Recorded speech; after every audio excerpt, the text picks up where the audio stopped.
Hello बच्चों, तो कैसे हो आप सभी। उम्मीद करते हैं बहुत अच्छे होंगे। और आप लोग का इतना कम समय बचा है, यानी कि 15 फरवरी से एग्जाम है और 6 जनवरी है। तो इतने कम समय में आपको अधिक से अधिक मेहनत करना है, तब जाके अधिक से अधिक मार्क्स को गेन कर सकते हैं और अच्छे से अच्छे रिजल्ट ला सकते हैं। तो आप सभी के लिए मैं लगातार क्रैश कोर्स सीरीज में आपको लगातार क्या मोस्ट इंपोर्टेंट क्वेश्चन जो बीबीआई होता था, ठीक है, मोस्ट इंपोर्टेंट टॉपिक जो मेजर टॉपिक होता था, वो सबको मैंने क्या करता था, कवर करता था। लेकिन आप सभी के काफी डिमांड पे कहते थे कि सर आप द्विघात समीकरण पे एक बढ़िया सा वीडियो लेकर के आइए जिसमें आपको बीबीआई ऑब्जेक्टिव क्वेश्चन भी हमको दे और आपको बीबीआई यानी कि मेजर टॉपिक भी उसमें कवर हो। ठीक है, तो ऐसे वीडियो तो मैंने पहले भी बनाया है, लेकिन आप सभी के डिमांड पे ये बहुत ही स्पेशल होने वाला है। इसलिए इस वीडियो को जरा भी स्किप मत करिएगा, पूरा देखिएगा, तब जाके आपको द्विघात समीकरण का पूरा कॉन्सेप्ट क्या होगा, क्लियर हो जाएगा। ठीक है, तो आप सबसे पहले रिक्वेस्ट है कि आप अपने दोस्तों में इस सेशन को, इस वीडियो को पूरा शेयर कर दीजिए, ताकि आपके साथ साथ आपके दोस्तों को भी भला हो जाए और आपके दोस्तों को भी अच्छा से अच्छा मार्क्स है आपके जैसा। ठीक है, तो ऐसा ना दोस्त बाद में कहे कि सर के बारे में पहले बताता तो आज मेरा भी फर्स्ट होता और टॉप आता, क्योंकि आप सभी को दोस्त है वो साथ रहना है, तो सबको अच्छे से अच्छे मार्क्स आना चाहिए। ठीक है, तो चलिए हम लोग वीडियो को आगाज करते हैं बिना समय गंवाए। और ये जो बिहार मैट्रिक परीक्षा 2024 के लिए क्रैश कोर्स है, ये पूरा इंपॉर्टेंट है आपको बिहार बोर्ड के दृष्टि से। ठीक है, तो चलिए इसमें सबसे पहले मैं आपको समझाऊंगा क्या कि द्विघात समीकरण होता क्या है। आप समीकरण के बारे में तो पहले भी जानते हैं और मैंने आपको बताया है, लेकिन यहाँ पे आपको पढ़ना है द्विघात समीकरण आखिर होता क्या है। बहुत ही कॉन्सेप्ट से बताऊंगा, एकदम जीरो से लेकर जीनियस तक की सारी बात को यहाँ पे मैं आपको उतारने वाला हूँ और बताने वाला हूँ। ठीक है, इसलिए इसमें थोड़ा भी स्किप मत करना है। पूरा जो भी समय मिलता है, आधा घंटा पौन घंटा आप दीजिए, आपको पूरा द्विघात समीकरण का कॉन्सेप्ट आपको मिल जाएगा। ठीक है, चलिए यहां पे क्या है बच्चों, द्विघात।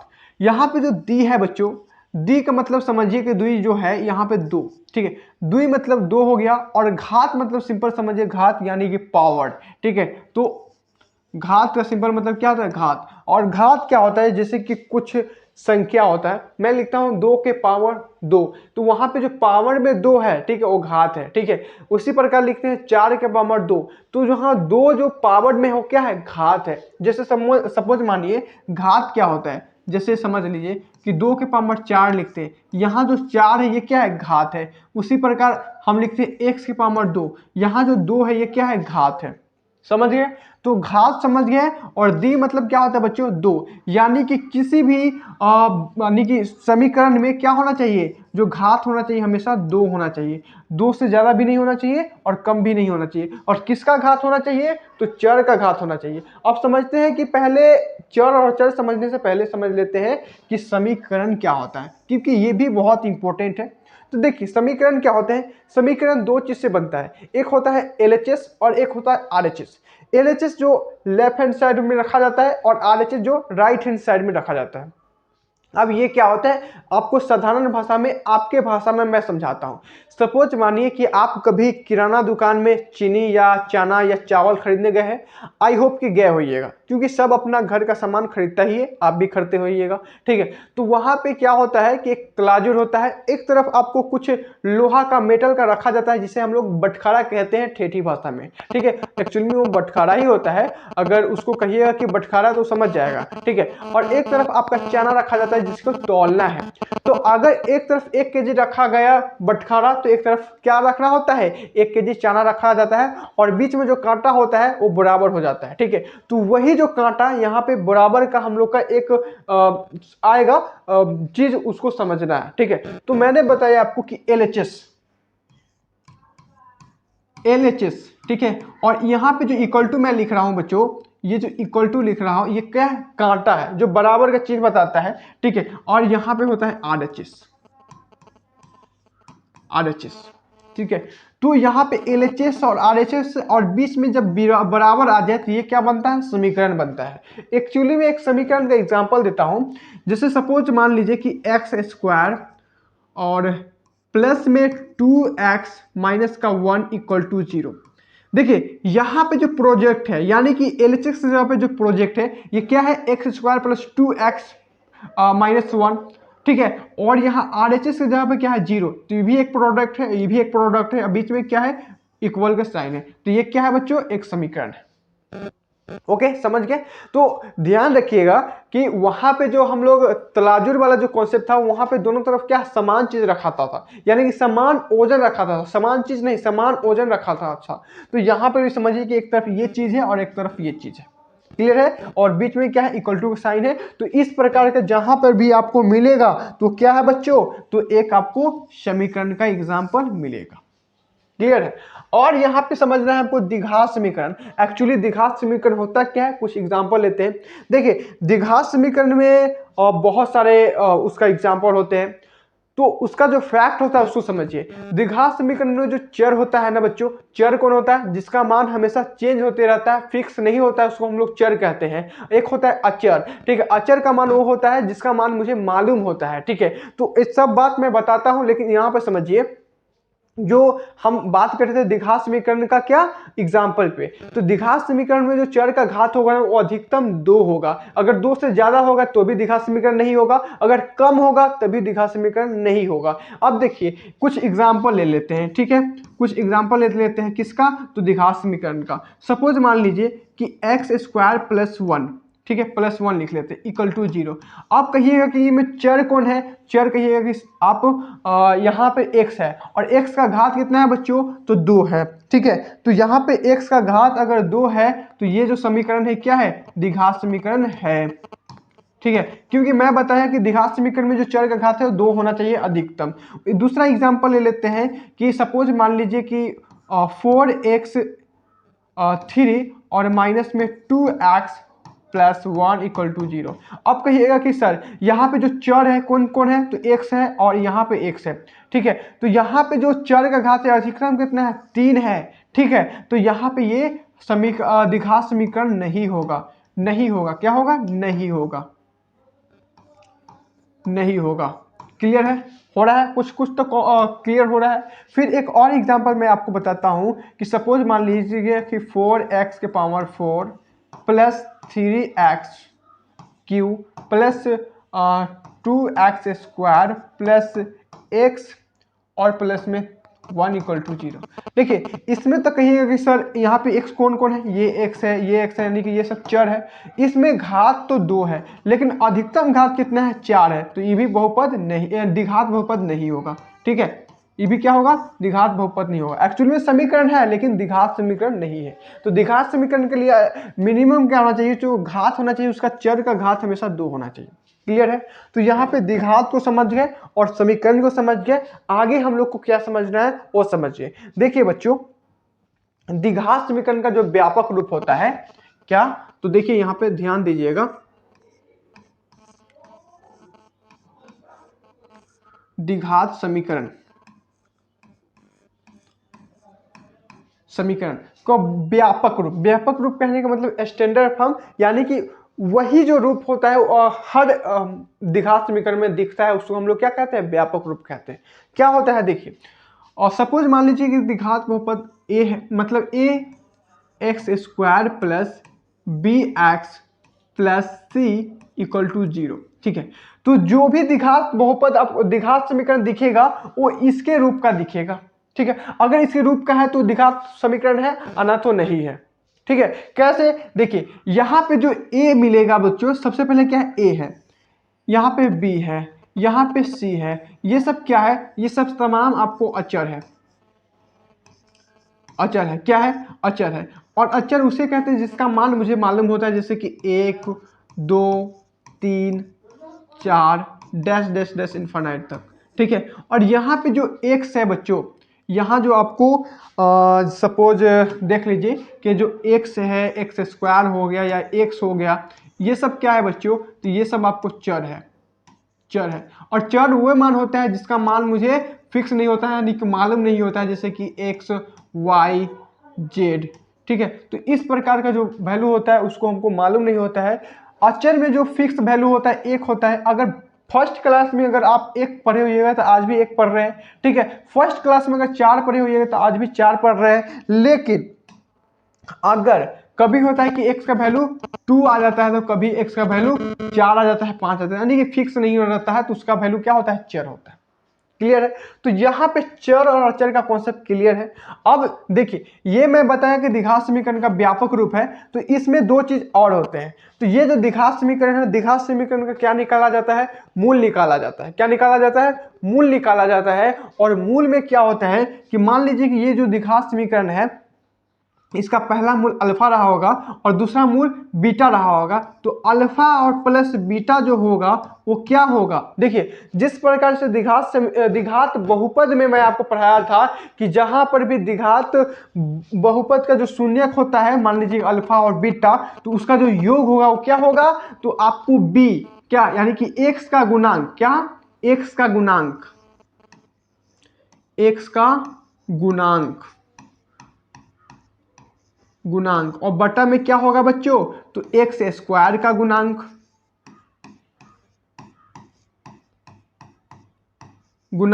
यानी कि कहने का मतलब ये कि x का गुणांक क्या है, तो व्यापक रूप में क्या है, b, तो b लिखेंगे। और ध्यान रखिएगा कि एक्स स्क्वायर का गुणांक क्या होता है, माइनस में होता है, तो यहां पर भी माइनस लगाएंगे। और उसके बाद एक्स स्क्वायर का गुणांक a है, ठीक है, तो यहां पे एक्स स्क्वायर का गुणांक क्या होगा, व्यापक रूप से अनुसार a हो जाएगा। यानी कि alpha plus beta equal to क्या होगा, माइनस बी बटा ए होता है। और उसी प्रकार अल्फा है और गुना करेंगे अगर बीटा से, तो इसका वैल्यू क्या होता है बच्चों, तो अचर पद होता है। क्या होता है, अचर पद होता है। और बटा में एक्स स्क्वायर का गुणांक होता है, एक्स स्क्वायर का गुणांक होता है। यानी कि बटा में दोनों जगह क्या होता है, समान होता है। क्लियर है? तो यहां पे क्या होगा, अचर पद क्या है बच्चों, तो c है, तो यहां पे c लिख लेंगे। और यहां पे एक्स स्क्वायर गुणांक क्या होगा, a होगा, तो a लिख लेंगे। यानी कि अल्फा गुने बीटा के बात करें तो c बटा a होता है। इतना बात क्लियर है कि नहीं है? तो चलिए अब हम लोग कुछ क्वेश्चन करेंगे, तब जाके और भी कॉन्सेप्ट क्लियर होगा, है ना। चलिए देखिए, यहाँ पे क्वेश्चन कहता है बच्चों कि समीकरण 4y square plus 4y plus 1 equal to 0 के मूल, ठीक है, मूल कह रहा है, मूल का गुणनफल होगा। और इसका इंपोर्टेंट समझिए बच्चों, 2021 के प्रथम पाली में पूछा गया सवाल है। और कोई चीज का इंपोर्टेंट क्या होता है उसको समझिए। सपोज मान लीजिए कि आप 10-12 लोगों के साथ क्या कर रहे हैं, कुछ ग्रुप में बैठे हुए हैं, सब अपना अपना प्रोजेक्ट पे बात कर रहा है, आप भी बात कर रहे हैं, लेकिन आप सबका बात का अज्यूम कर रहे हैं, आप कम बोल रहे हैं, ठीक है। जब आपको इंट्रो देने का बात आता है तो आप अपने इंट्रो में बताते हैं कि मैं इस वर्ष की बोर्ड टॉपर हूं अपने क्लास में, तो क्या होता है, सब एकदम से शौक होता है। तो वहां पे क्या हुआ, आपके टॉप होने का जो इंपॉर्टेंट हुआ वो बहुत ही मैटर करता है, ठीक है। तो वही समझिए कि यहाँ पे अगर 2021 में पूछा गया सवाल है तो ये कितना इंपॉर्टेंट है। क्लियर है? तो देखिए, ये 2021 में क्या किया था, ये क्वेश्चन धूम मचाया था, है ना। यानी कि क्वेश्चन आया था और बच्चे लोग बना करके आया था, मेरा बच्चा तो पूरा बना करके आया, तब जाके आज उसको बहुत अच्छा मार्क्स आया, है ना। देखिए, तो यहाँ पे क्या कर रहा है, वो गुणन फल कर रहा है। तो यहाँ पे मैंने आपको बताया कि दो अगर मूल है, द्विघात समीकरण का जो मूल है, अल्फा बीटा का मूल क्या होता है, उसका गुणनफल क्या होता है, c बटा a होता है। तो डायरेक्ट यहाँ पे देखिए, ये जो समीकरण है बच्चों, इसमें c का जवाब कितना है, तो क्या होता है, अल्फा गुने बीटा इक्वल टू c बटा a। c का जवाब कितना है, 1 है, लिखेंगे 1। a का जवाब कितना है, तो देखिए 4 है, लिखेंगे 4। ऑप्शन में देखिए 1/4 है क्या, option number A is right. बोलो समझ आया कि नहीं आया? तो समझ आया तो लिखना है कमेंट में, हाँ गुरुजी हमें समझ आया। और आपको सही ढंग से पढ़ना है, जरा भी स्किप मत करना है। आगे बढ़े, चलिए देखिए, यहां पे एक और क्वेश्चन है, कहता है कि ये जो समीकरण है बच्चों, क्या द्विघात समीकरण है। तो द्विघात समीकरण के लिए मैंने क्या बताया कि उसका चर का अधिकतम घात 2 होना चाहिए। तो देखिए, इसको हम लोग सॉल्व करेंगे और देखेंगे कि इसका चर का घात अधिकतम में 2 है कि नहीं है तो द्विघात समीकरण है, ना तो नहीं है, ठीक है। चलिए सॉल्व कर लेते हैं। यहाँ पे एक फॉर्मूला है, फॉर्मूला का यूज करेंगे हम लोग, क्या लिखेंगे, एक्स स्क्वायर माइनस का 2ab, तो 2 गुने a हो जाएगा, a के जगह पे x और b के जगह पे कितना है, 2। तो गुना में क्या हो जाएगा बच्चों, तो 2 हो जाएगा। क्लियर है? और प्लस में कितना हो जाएगा, तो a स्क्वायर b स्क्वायर यानी कि 4 हो जाएगा। इधर प्लस में 1 है, 1 लिख लो। और इक्वल टू में क्या है, तो 2 एक्स माइनस 3। अब इसको थोड़ा सा और शॉर्ट करके लिख लो, एक्स स्क्वायर होगा, इधर माइनस का कितना हो जाएगा, माइनस का 4x हो जाएगा, और इधर 4 एक 5 हो जाएगा, और इक्वल टू में 2x माइनस का 3 होगा। अब देखो यहाँ पे एक्स स्क्वायर है रहेगा, और इधर जो माइनस का 4x है और इधर जो प्लस का 2x है, इधर आके क्या हो जाएगा, माइनस का 6x हो जाएगा, और इधर +5, इधर -3, इधर आके प्लस हो जाएगा, तो क्या हो जाएगा 5 3 8, ठीक है, इक्वल टू में 0। तो ये जो समीकरण आया है बच्चों, इसमें जो x का अधिकतम घात कितना है, 2 है, तो ये द्विघात बहुपद है। बोलो समझ आया कि नहीं आया, बताओ। तो इस प्रकार के क्वेश्चन आपके एग्जाम में बहुत आते हैं, इसलिए सही से देखिए और संपूर्ण देखिए, तब जाके आप एग्जाम में फोड़ के आइएगा, बना करके आइएगा। ओके, चल अगला क्वेश्चन है बच्चों, देखिए बहुत ही इंपॉर्टेंट है। इस प्रकार के क्वेश्चन आपके सब्जेक्टिव में आते हैं और बहुत ही इंपॉर्टेंट होता है। थोड़ा सा लैंग्वेज वाला बच्चे परेशान हो जाते हैं, लेकिन हमसे पढ़िएगा तो परेशान क्यों, क्योंकि मैं आपको पूरा तोड़ के बताऊंगा, पूरा विस्तार से बताऊंगा कि जरा भी दिक्कत ना होगा। ओके, चलिए देखिए जरा। कहता है कि जॉन और जीवनी, एक दो बच्चे हैं, एक जॉन है एक जीवनी है, दोनों के पास, ठीक है, दोनों के पास कुल मिलाकर 45 कंचे हैं, 45 कंचे हैं, दोनों 5-5 कंचे खो देते हैं, ठीक है, 5-5 कंचे गुम कर देते हैं, हिरा देते हैं। अब कहते हैं, और अब उनके पास कंचों की संख्या का गुणनफल, ठीक है, संख्याओं का गुणनफल कितना है, 124 है। बहुत ही प्यारा क्वेश्चन है बच्चों। पहले इसमें हमको क्या करना पड़ेगा, हल करना पड़ेगा। हल करने के लिए हमें मानना पड़ेगा, क्या मानना पड़ेगा, देखिए दो व्यक्ति है, एक जॉन है एक जीवनी है, तो हम लोग मान लेते हैं कि जो जॉन के पास है बच्चों, जॉन के पास जो कंचा है वो x है, तो जीवंती के पास क्या होगा बताओ, जीवंती के पास क्या होगा।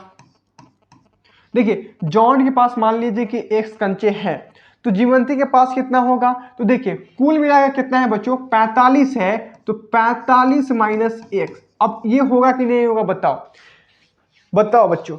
सपोज मानो कि आप दो भाई हो और दोनों भाई के मिलाकर के आपके पास 10 रुपया है, ठीक है, 10 रुपया है आपके पास, खुद का गिन लोगे कि आपके पास 7 रुपया है, तो आपके भाई के पास कितना होगा, क्या करोगे, 10 रुपया टोटल पैसा है, 10 में से अपना पैसा घटा दो, कितना बचेगा 3, आपके भाई के पास कितना है 3। वही काम यहाँ किए हैं कि एक के जो जॉन के पास है, जॉन के पास कितना x हो गया, और टोटल कितना है 45 रुपया, तो 45 में से जॉन का घटा देंगे, किसका मिलेगा, जीवनी का मिलेगा।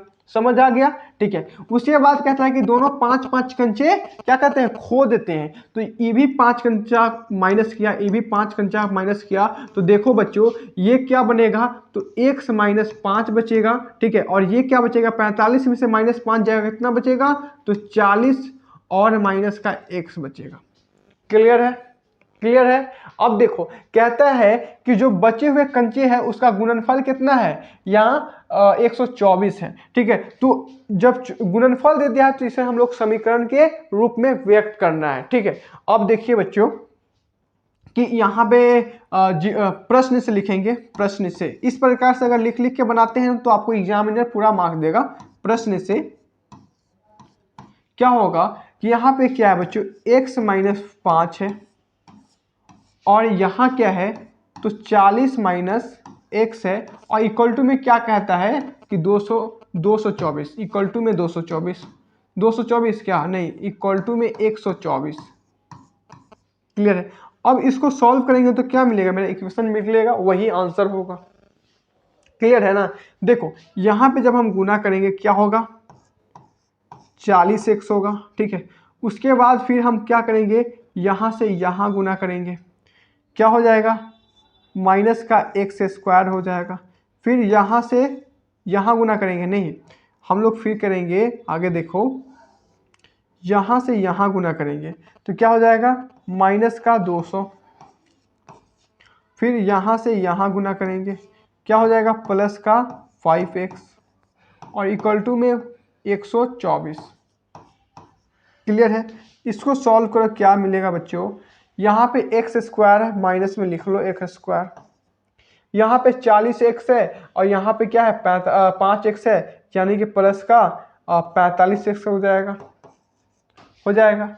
इधर माइनस का 200 है और इक्वल टू के उधर प्लस का कितना है 124 है, इधर आकर क्या हो जाएगा माइनस का 324 हो जाएगा। इक्वल टू में क्या बचेगा 0। अब देखो यहाँ पे जो चर है बच्चों, यहाँ पे जो चर है, चर क्या है x है। अब x का स्क्वायर कितना है, पावर कितना है 2, यानी कि ये जो है इसका जो पूरा मेथड था, लैंग्वेज था, और इसका जो समीकरण निकलेगा ये द्विघात समीकरण होगा है। बताओ समझ आया कि नहीं आया? समझ आया होगा, बिल्कुल समझ आया होगा, है ना। चलो आगे देखते हैं हम लोग।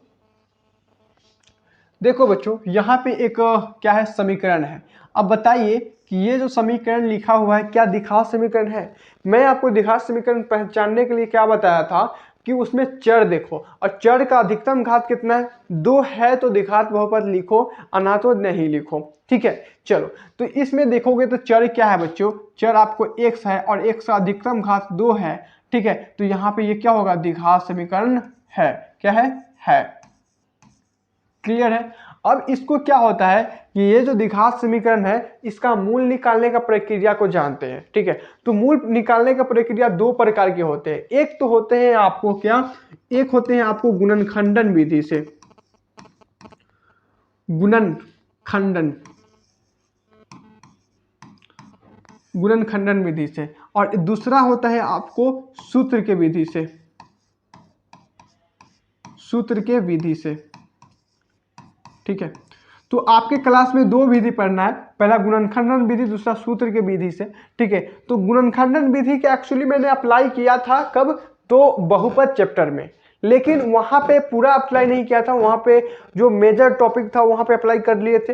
वहां पे हमने पढ़ा था कि गुणनखंडन कैसे तोड़ते हैं। अगर गुणनखंडन विधि से तोड़ना है, द्विघात बहुपद का मूल निकालना है, तो आपको गुणनखंडन तोड़ने आना चाहिए। ठीक है, तो गुणनखंडन तोड़ने का लिए एक क्या होता था, तरीका होता था, उसको हम लोग मध्य मध्य विभाजन विधि कहते हैं। तो वो आपको समझ आना चाहिए, तब जाके यहाँ पे गुणनखंडन तोड़िएगा। और यहाँ पे देखिए सूत्र होता है, और सूत्र का जो फॉर्मूला होता है ना, उसमें x इक्वल टू आपको डायरेक्ट से कहता है माइनस का b। ठीक है, उसके बाद होता है plus minus root under b square और माइनस 4ac। ठीक है, और बटा में होता है आपको 2a। ठीक है, अगर ये फॉर्मूला लगाते हैं किसी द्विघात समीकरण पे मूल निकालने के लिए, ठीक है, क्या निकालने के लिए, तो मूल निकालने के लिए, तो वहां पे क्या होगा x इक्वल टू जो आएगा वो करेक्ट आएगा और वही उसका मूल होगा। क्लियर है? और ध्यान रखिएगा कि गुणनखंडन विधि हो या सूत्र विधि हो, दोनों का जो आंसर आएगा वो बराबर ही आएगा, कभी डिफरेंट नहीं आएगा, बराबर ही आएगा। क्लियर है? तो आपके एग्जामिनर कभी कहता है कि आप गुणनखंडन विधि से बनाइए, कभी कहता है कि सूत्र की विधि से बनाइए, तो एग्जामिनर के ऊपर है, आप देख लीजिएगा। ठीक है, समझ रहे हैं बात को? आगे बढ़ते हैं। देखिए जिस प्रकार से यहाँ पर देख सकते हैं, एक प्रश्न है, कहता है कि गुणनखंडन विधि द्वारा समीकरण इतना के मूल ज्ञात करिए। ठीक है, तो इसको क्या करना पड़ेगा, हमको गुणनखंडन तोड़ना पड़ेगा, है ना। तो यहाँ पे देखिए इसका गुणनखंडन तोड़ने के लिए क्या करना पड़ेगा, फर्स्ट इंटू लास्ट करेंगे और मध्य मध्य विधि को हम लोग अप्लाई करेंगे। मध्य मध्य विधि क्या कहता है कि यहाँ पे पहला और लास्ट वाला को गुणा करने पे हमें जो मध्य यानी कि बीच में है उसको, अगर इसको इस प्रकार से तोड़े कि जोड़ने घटाने पे हमको 5 आ जाए, ठीक है, और गुना करने पे क्या होना चाहिए, ये तो दोनों को गुना करने पे कितना 6 आ रहा है, तो 6 आ जाना चाहिए। क्लियर है? तो देखिए इसको हम किस प्रकार से लिख सकते हैं, यहाँ पे 2x स्क्वायर और यहाँ पे गुना करने पे आ रहा है 6, तो 6 को हम किस प्रकार से लिख सकते हैं, देखिए माइनस का 6x के साथ लिखना होता है और प्लस का 1 और प्लस में 3। ठीक है, इतना तोड़ सकते हैं। अब देखिए यहाँ पे जो माइनस का 5x था, तो 6x और प्लस 1 करेंगे क्या हो जाएगा, 5x का बराबर ही है। ठीक है, कोई फर्क पड़ा नहीं पड़ा। अब क्या करते हैं हम लोग आगे कि यहाँ पे 2 का जोड़ी लगाते हैं, है ना। जोड़ी लगाएंगे तो क्या कॉमन मिलेगा, इसमें कॉमन मिलेगा हमें 2x स्क्वायर। ठीक है, तो बचेगा क्या, x बचेगा और माइनस का कितना बचेगा, तो आपको 3 बचेगा। यहाँ प्लस है प्लस रहने देंगे, है ना। अब देखिए बच्चों, जरा सा यहाँ पे ध्यान देने की आवश्यकता है। यहाँ पे क्या था बच्चों कि माइनस का क्या था 2x था, माइनस का 5x था, लेकिन यहाँ पे अगर इसको गुना करिएगा तो क्या हो जाएगा बच्चों, तो गड़बड़ा जाएगा। इसलिए इस प्रकार से आपको तोड़ना नहीं है। आपको किस प्रकार से तोड़ना है, तो 2x² और माइनस का 2x और फिर से माइनस का ही 3x और प्लस में 1, प्लस में कितना 3, प्लस में 3 इक्वल टू 0। ठीक है, तो वो सब भी देखिएगा क्योंकि गुना करने पे वहां पे नहीं आ रहा था, है ना। देखो बच्चों, अब इसको करिएगा तो आपको डायरेक्ट मिलेगा, इसमें कॉमन करोगे तो क्या मिलेगा 2x मिलेगा, बचेगा x माइनस का 1, और यहाँ पे माइनस अगर 3 कॉमन करेंगे तो मिलेगा x माइनस का 1। अब देखो बच्चों, इसमें भी जो कॉमन हो रहा है उसको कर लेंगे, तो x माइनस 1 कॉमन होगा, फिर यहाँ पे कॉमन होगा 2x माइनस 3 इक्वल टू में 0 हो जाएगा, है ना। अब देखो बच्चों, यहाँ पे जो एक रैखिक बहुपद है, यहाँ पे एक रैखिक बहुपद है, अगर समीकरण में बनाएंगे तो रैखिक समीकरण होगा, यानी कि एक समीकरण बनेगा x माइनस 1 इक्वल टू 0। ठीक है, दूसरा समीकरण बनेगा 2x माइनस का 3 इक्वल टू 0। अब यहाँ से हम लोग आंसर निकालेंगे, यहाँ से x का वैल्यू निकालेंगे तो x निकलेगा 1, और यहाँ से निकालेंगे तो x निकलेगा 3/2। ठीक है, तो पहला जो आंसर था आपको क्या हो जाएगा, तो ये वाला हो जाएगा, ये हो जाएगा, और दूसरा मूल आपको ये हो जाएगा। बताओ बच्चों, समझ आया कि नहीं आया, है ना। तो आई होप कि आपको ये बात समझ आ गया होगा। चलिए आगे बढ़ते हैं हम लोग। देखिए अगला क्वेश्चन आपको कहता है कि द्विघात समीकरण इतना का विविध कर ज्ञात कीजिए और फिर मूलों की प्रकृति बताइए। तो समझिए कि विविध कर क्या होता है। विविध कर आपको द्विघात समीकरण के फॉर्मूला से ही आता है। देखो विविध कर का हम लोग डी से रिप्रेजेंट करते हैं, ठीक है, और विविध कर का फॉर्मूला होता है root under b² minus 4ac। जो मैंने द्विघात समीकरण के फॉर्मूला में भी एक टर्म को ये यूज किया था, लेकिन यहाँ पे जो डी होता है वो पूरा इतना ही फॉर्मूला होता है, आगे कुछ नहीं होता है। तो यहाँ से हम लोग क्या करेंगे, डी का फॉर्मूला निकालेंगे और वैल्यू निकालेंगे, वही हो जाएगा आंसर। b² यहाँ पे क्या हो जाएगा बच्चों, 16 हो जाएगा, लिख दो 16, माइनस हो जाएगा 4ac, तो 4 होगा, 4 दूना 8 और 8 का 8 आंसर 8 24। ठीक है, 24 हो जाएगा। क्लियर है। अब देखो बच्चों, यहाँ से डी का वैल्यू क्या निकलेगा, तो 16 में से अगर 24 को उठाएंगे कितना बचेगा, 8 बचेगा, तो रूट अंडर 8, वो भी माइनस में। तो ये क्या हो जाएगा, डी इक्वल टू क्या हो जाएगा बच्चों, मेरा करेक्ट आंसर हो जाएगा। ठीक है, तो ये होगा विविध कर का आंसर। बताओ समझ आया कि नहीं है। बहुत इजी है, बस आपको क्या करना है, थोड़ा सा यहाँ पे ये फॉर्मूला याद रखना है, ध्यान में रखना है। क्लियर है, आगे बढ़ जाए। चलो अब देखिए अगला क्वेश्चन कहता है कि द्विघात समीकरण इतना का विविध कर निम्नलिखित में कौन है। विविध कर निकालने के लिए अभी मैं जस्ट बताया डी इक्वल टू क्या होता है, तो root under b² minus 4ac होता है। ठीक है, तो यहाँ से d का वैल्यू आप निकाल लो बच्चों सीधा। b के जगह पर कितना है 5, तो b का स्क्वायर करोगे तो कितना हो जाएगा 25, और माइनस में 4ac है, तो 4ac यानी कि 4 चौका 16 होगा। तो d का वैल्यू क्या निकलेगा बच्चों, देखो 25 में से अगर 16 को घटाएंगे कितना बचेगा, 9 बचेगा, यानी कि d का वैल्यू कितना हो जाएगा, 3 हो जाएगा। Is right answer. ठीक है, देखो ऑप्शन में 3 है क्या, 3 है ही नहीं, यानी कि ये जो 4 है इसको 3 बना लीजिए तब जाके सही है, ना तो कोई सही नहीं होगा। तो इस प्रकार से मिस्टेक आपके एग्जाम में भी आते हैं, वो ध्यान जरूर दीजिएगा। ओके, बताओ समझ आया कि नहीं आया, बताओ। ठीक है, आगे देखते हैं हम लोग बच्चों कि यहाँ पे क्वेश्चन कहता है कि द्विघात समीकरण इतना का घात है। तो देखिए इसमें घात पहचानने के लिए क्या करना पड़ेगा कि जो चर है उसका अधिकतम घात देखना पड़ेगा। तो चर का अधिकतम घात कितना है 2, तो इसका घात कितना होगा 2 होगा, और ये कौन सा बहुपद है, तो द्विघात बहुपद है, क्योंकि इसका चर का अधिकतम घात 2 है। क्लियर है। अब देखो आगे बढ़ते हैं हम लोग। देखिए तो इस प्रकार से हम लोग पूरे क्वेश्चन को किए हैं, सावधानी पूर्वक किए हैं। तो इतना अगर बात क्लियर है तो आपको ये चैप्टर भी क्लियर है। ठीक है, अगर इतना कर लेते हैं तो मैं आपको दावे के साथ कहता हूं कि आपके बोर्ड एग्जाम का कोई क्वेश्चन नहीं छूटेगा। है ना।